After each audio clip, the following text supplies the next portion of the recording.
Okay, Year 11, it's less than 24 hours until GCSE Chemistry Paper 2, so what are you doing right now? Hi, my name's Dr. De Bruin. I'm a GCSE and A-level science teacher, and I also make revision videos on YouTube. I'm assuming you've already found the hour-long summary videos that I've made on YouTube, so let's just talk about silly mistakes that we see students make every year and how you're not going to make them. First up, rates of reaction. You can't measure the rate of a reaction without timing it.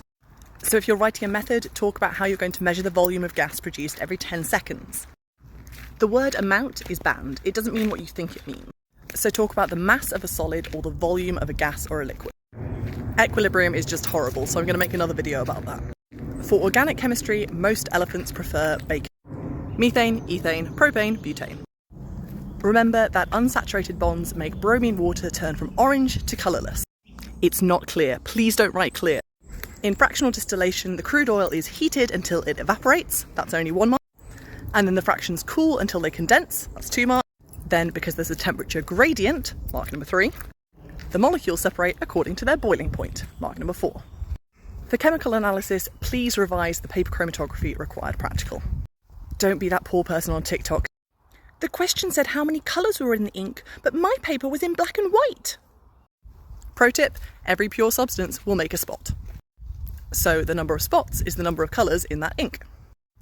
To test for hydrogen, you ignite the gas, and if it's hydrogen, it burns rapidly with a popping sound. Yes, I know we all call it the squeaky pop test, but that doesn't get you a mark. Unit 9 is the Earth's atmosphere. Early Earth had no oceans, because it was covered in volcanoes and it was really hot. So all the water that came out of those volcanoes was just in the atmosphere as water vapour. Did we mention that water vapour is a greenhouse gas? If you get a question talking about how Earth's atmosphere has changed over time, then just make sure you understand whether it's asking you about the last 200 years, in which case deforestation and burning fossil fuels. Yes, burning fossil fuels, not just using them. Or are we talking about the last billion years?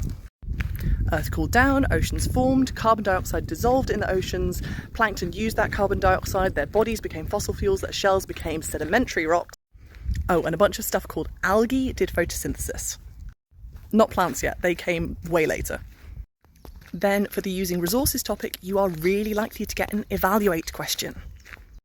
And the last 2 marks are for a strongly justified conclusion. So if they ask you if it's better to make milk bottles out of plastic or glass, just pick one. And then back it up with some data. Actually use the numbers, like this one is 5 times heavier, which is bad because it means that transporting it is harder and uses more fossil fuels. Good luck, everyone.